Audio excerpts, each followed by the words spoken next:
Hey YouTube, I got some thoughts on Sunday's Vikings-Browns game, and I got some thoughts on the Vikings releasing Bobby Wade, and that's what I'm going to share with you today. Minnesota's going to Cleveland. Now this is a game the Vikings should win. You look just at how good Minnesota is at running the ball and how bad Cleveland is at stopping the run, and there's no reason, unless Minnesota somehow falls way behind early, that Minnesota can't just control the clock and grind it out and come away with a road win to open the season. That said, this feels like a trap game. It's the kind of game Minnesota has to win. If they lose, there are harder games that are more justifiable to lose. But losing this one is just, it feels like it would come back to bite them at the end of the season. So, while it seems like a very winnable game, it's also an important game in that every game is important, and in that the Vikings might as well take advantage of all the games they should win by winning them. It'd be interesting to see how Brady Quinn does. What I'm looking for in the game is how many passing attempts will Brett Favre have. Again, a game that the Vikings should win. I would think that Minnesota would try to limit Favre's attempts. What I hope to see is 20 or fewer, or right in that neighborhood, but we'll see. Also, how many rushing attempts will Adrian Peterson have? How many will Chester Taylor have? Again, it kind of depends on whether or not the Vikings have a comfortable, 2-touchdown lead in halfway through the third quarter. I imagine there'd be a lot of Chester Taylor and not a lot of Brett Favre. And here's Minnesota's got two weaknesses that I'm concerned about mainly this season. One of them is pass protection, which is not an issue against the Browns because they struggled to put pressure on the quarterback last year quite a lot. And the other weakness I see in the Vikings is their secondary. Now, Antoine Winfield's great. Tyrell Johnson is a very promising second-year player. He got half a year's starts last year as a rookie and did fine. Madu Williams got half a year's worth of starts once he was healthy and Tyrell Johnson sat down. And then Darren Sharper, of course, was the other safety. And both of those guys did fine. And Cedric Griffin started looking better as the year went on last year. But Griffin and Tyrell Johnson are two guys I'm going to be watching closely, and also whoever the nickel back is, the fifth defensive back when the Vikings pull a linebacker and choose to play that coverage. The Browns could be down early. They could be passing a lot. And Braylon Edwards is an extremely talented player. I know he had a lot of drops last year, but you can't ignore that talent. And drops seem to be one thing that isn't very consistent year to year. Troy Williamson is an exception to that. But I expect Braylon Edwards to have a better season this year and fewer drops, and I think he's the Browns' greatest hope Sunday against the Vikings. So that is something that I plan on watching closely.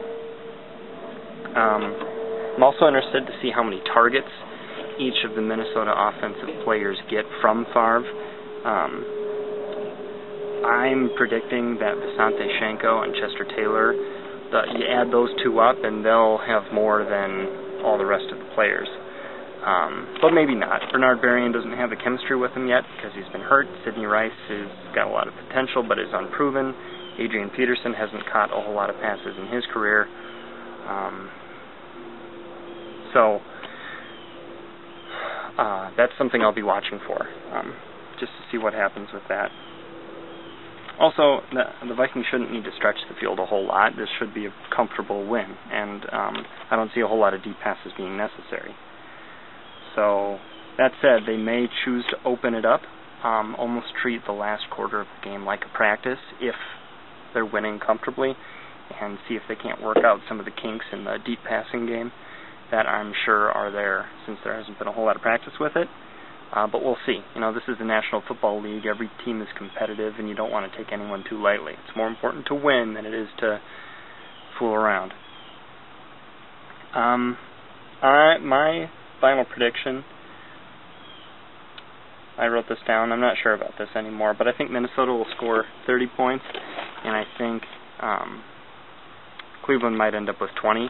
I think they'll have 4 field goals late in the game, and so really it's sort of 30-12, but then they'll score a touchdown late when it doesn't matter anyway, and maybe get a 2-point conversion. So it'll look like a 30-20 game, which looks closer than a 30-12 game, which is really sort of what it would actually be. That's something I could see happening. I could be way off. Who knows?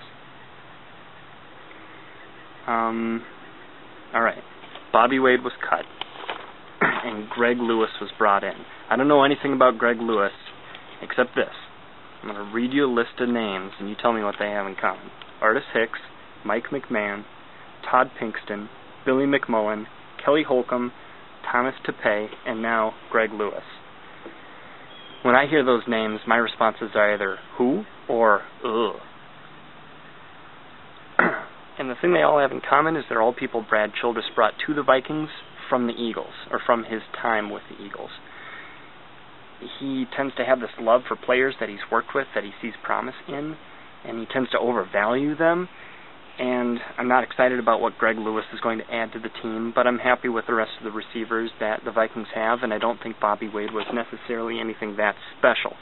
That said, he was a cool guy, he was funny, I liked him as a member of the Vikings, and he restructured his deal this year to take a pay cut.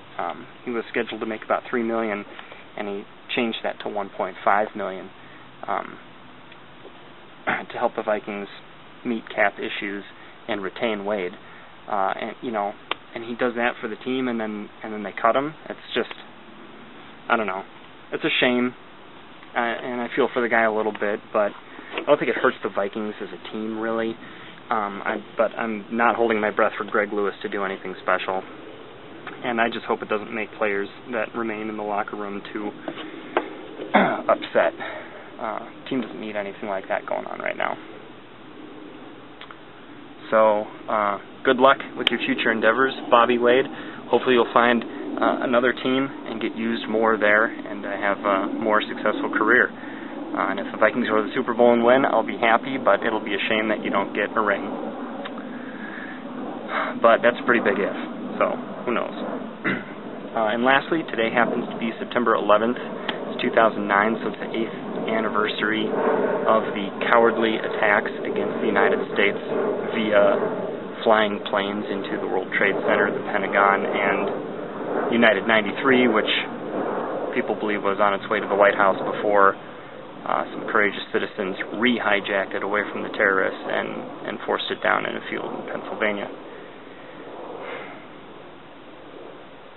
You know, God bless all the firemen and the policemen and the families and loved ones of the victims. This is a great country, and those attacks were ridiculous and cowardly, and everyone knows this, but I just wanted to say something. I like when people call attention to it, because it's something I don't ever plan on forgetting, and I don't think it's anything America will ever forget. And that's enough of that. Thanks for watching. See you next time.